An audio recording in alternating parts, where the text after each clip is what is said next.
I'm not saying even specifically just women in general are left out, but there's several super talented bands, regardless of gender, that are being left out and overlooked. And like, why not? Why not like actually like branch out and look for new, fresh, raw talent and give them an opportunity?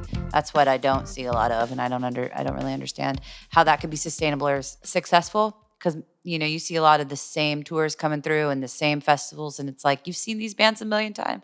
It's not interesting, you know? Yeah, it's definitely a big thing about Florida as well. It's a very safe market. Yeah. So they're not really willing to take a lot of risks on new things. You don't see a lot of up-and-coming bands coming out on the festival stuff, or a lot of tours where there might be like a breakout artist in bigger markets, but it's just not hitting here in Florida. Yeah. And it has to be something that I think is tried, market tested, and approved in every other market before Florida's like, okay, we're good. I think we can have you down here now, Right. type thing, you know? I actually did a breakout artist slot at Reggae Rise Up a few years ago. Really? They did the lineup had already been built, and then they did a new artist kind of like contest.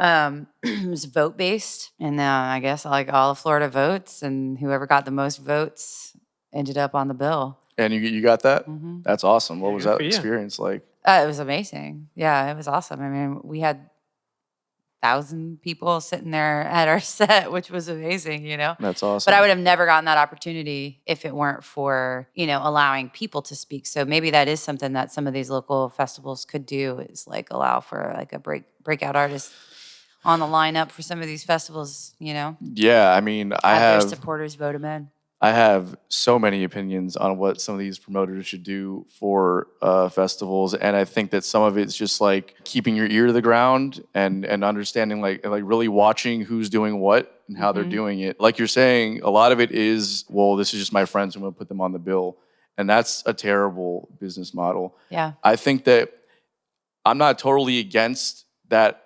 idea if your friend has a viable product, you know. But like, if your friend is just like somebody that doesn't really have anything going on, and it's just like whatever, and then you're putting them on festivals when there's other bands that are working really hard and doing everything the right way, at least on paper, and they're not getting the opportunities, that is a huge blow to the morale of the scene, I think. Yeah, it doesn't allow for the scene to evolve, because those artists that are working really hard are the ones that may actually be successful. Exactly. And you're actually like preventing anyone from coming out of this region by doing that. Exactly. And then the bands that do become successful don't want to work in this region anymore. Right. It's like, well, you didn't get, like, you're not the ones that gave us our opportunity. Actually, these people up in this area gave us our opportunity. So we're going to go ahead and explore this market some, and fuck you guys. Yeah, Right. you know?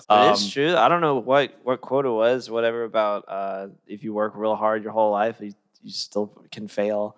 Yeah, totally. And that does suck. It's the nepotism and who you know that sometimes gets you on festivals and be in the right place in the right time. I don't really know how to change that either.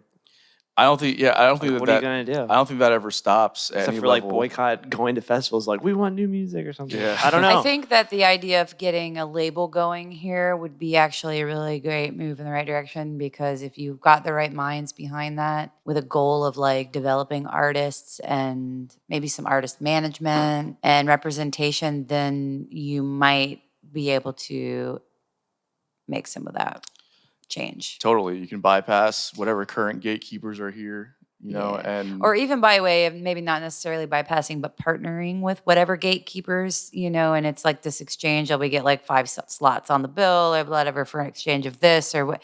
It's just like figuring out a way to partner with them and then using your best judgment to develop artists to put them where they need to be. right. And that's a win-win also, because if you're, you know, if you've got a label going and you've got artists on label, you want them to be successful. That's in your best interest also. So it's kind of like, we just need to be a little bit more. I think everybody's out for themselves a lot, is the attitude with a lot of people. I get that everybody wants to succeed, and I see where that's coming from. But I think one thing that I have learned, actually not anywhere in the music business, and other endeavors that like if you can learn to partner with people, right, that have already got something figured out, like we don't have to all do this, we don't all have to do everything ourselves. That costs a lot of money and wastes all of your energy. But like if you're really good at like figuring out who to partner with and make it like a community collaboration, then it's just going to be more successful. Totally. And you're keeping each other's interest in mind instead of just like one man for himself, you know? And and thinking about like what you can bring to the table. You know, Right. That's a big thing that I think a lot of people don't think about. It's like you're saying, it's always about like, well, what can be done for me? Like, what can I do to get ahead? And it's like people are much more willing to help you when they know that you can help yourself also, you know, and then in turn help them. So the idea is that you want to partner with people. Just basically, I'm just reiterating what you're already saying. You want to partner with people, and you want to make sure that you have something to offer that they, in an area that they either might be lacking or where they see the potential for growth. We've been very lucky in surrounding ourselves with people that have bought into our vision and have been supportive in a lot of different ways. That's how I've learned about how to grow like your enterprise and really make it like an entire, I mean, I say it a lot as a joke, but it's kind of also being serious, like an empire. You know, like you want to build your infrastructure, you want to have everything covered, you want to work with people that are going to help you do the thing. And in turn, you help them get to where they want to be too. You build the scene, you build the community, and ultimately the industry and all that follows, you know? Yeah. It's kind of strange thinking about like festival lineups, like at the bottom of the bill, that, you know, maybe there's like 10 bands you've never heard of, and you're just like all the big headliners on top. That's what's bringing all these people. Why are they even putting these 10 people on here? They're just losing money on it. It's not like the people that were going to come to this festival are not going to come because the little bands on the bottom are on. You know what I mean? Be curious. I don't know. I disagree with that. All right. So, for example, and we're just going to like bash some names right now. Let's And these do are it. like not local people, so I'm not worried about it. But, and we're just going to go back to the reggae scene, right? You see these lineups all the time, which is really what I've been talking about, not necessarily local, although I do know it happens on a local level for sure. But you'll see, you know, a headliner like Revolution all the time on every reggae festival, every cruise, everything, right? Revolution is a band full of American guys from the West Coast, right?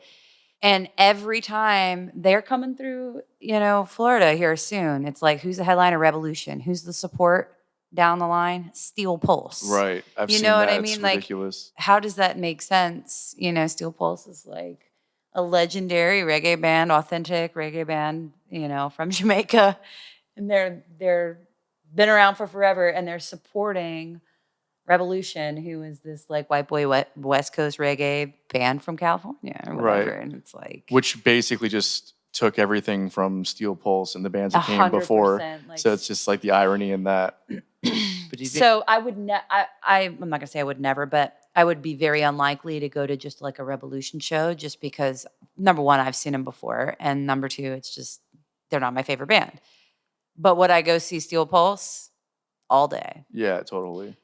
And then, you know, but could Steel Pulse pull that many people as Revolution can? Not as many as Revolution will, but they'll pull a demographic that needs that they might, you know, not otherwise be pulling. But the difference being, I think that like what you're talking about versus what you're talking about is that you're talking about like a direct support act, whereas you're talking about like a festival of like 60 bands. That's kind of what I thought you were talking about. Sorry. it's almost, well, I guess now that I is get what you're saying I guess for sure. that is different, but in Yeah. the direct support, it's almost like they got Steel Pulse on to make them look cooler or more legit, or to like legitimize their existence in some way, or authenticate it. You know what I mean? Which I think is really whack, honestly. Yeah, and totally. like, I guess that is different than what you were saying, but in the same instance, like a lot of you see the same headliners on these festivals over and over and over again. Yeah.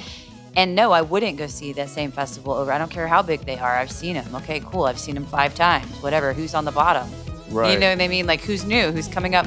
Which is why I think that bottom of the bill, whatever, is actually really important. The best. Yeah. You know what I mean? Like, That's what we see, and that's It is all really- we've seen. So it would be very.